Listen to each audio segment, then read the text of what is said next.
so if we turn to page 1.9,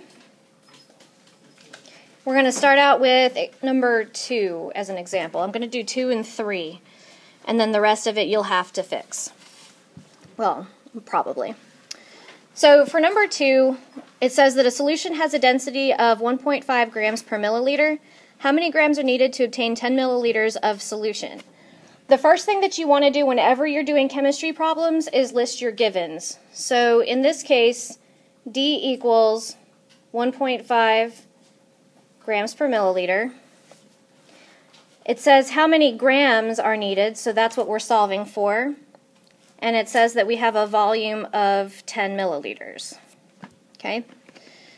So you can actually just label that in the question, that's okay with me, but it's important that you indicate what that stuff is.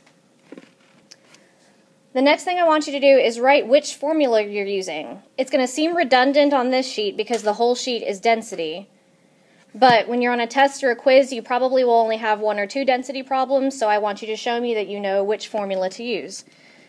And for this one, because we are solving for M, we always are going to rearrange things so that you are solving for the variable in question and then plugging in. So if I'm solving for M, how would I rearrange that equation? Or what do I need to do? M equals D times V, that's right. So you're going to multiply both sides by V, basically. Okay?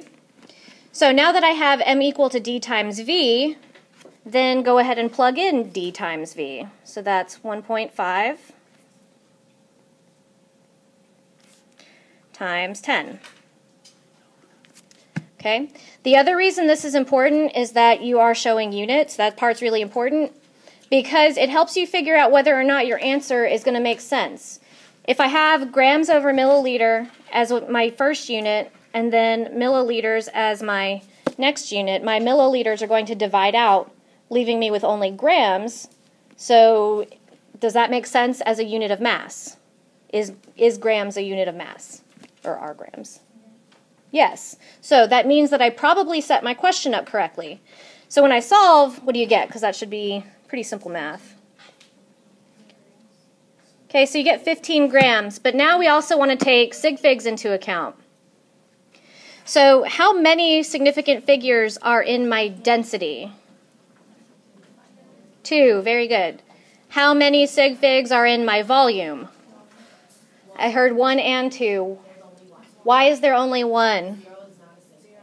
Very good. There's no decimal point, so 0 is not a Sig Fig. So how can I change 15 to 1 Sig Fig? Any ideas? How about if we round up to 20? Does that have 1 Sig Fig now? It does. So that's actually the most correct answer. Okay. So how many of you actually wrote all of that down when you worked your problem? Nice. You won't have very much to do over the evening then. But most of you did not, which I kind of expected. So that's why I'm giving you tonight to fix that sheet if you need to. Okay, now let's look at number 3, even though it's a little bit, simpler problem. Okay, for number 3, we have a block of copper measuring 2 by 4 by 5 centimeters, and it weighs 356 grams. So what is its density? So I have a mass. That part's pretty obvious.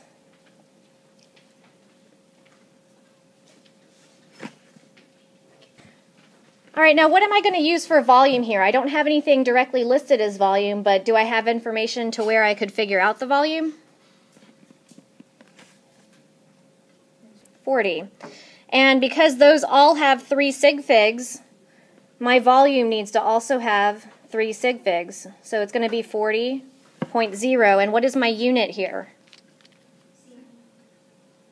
Just like that? Cubed, yeah. Good. Okay, any questions how I found my volume? You have to put a 0 here. Yes, because like I said, in your lengths that are given to you, you have 3 Sig Figs and you're multiplying all of those together, so your volume needs to also have 3 Sig Figs, because otherwise you're going to be limiting the answer you can give. if you didn't write down that 0.0. Okay? All right. Oh, go ahead. Sorry. Question? All right, so since I'm just solving for density, then I'm just going to use the density formula as it stands. So remember, it looks kind of like a heart with a line through it, if you can't remember.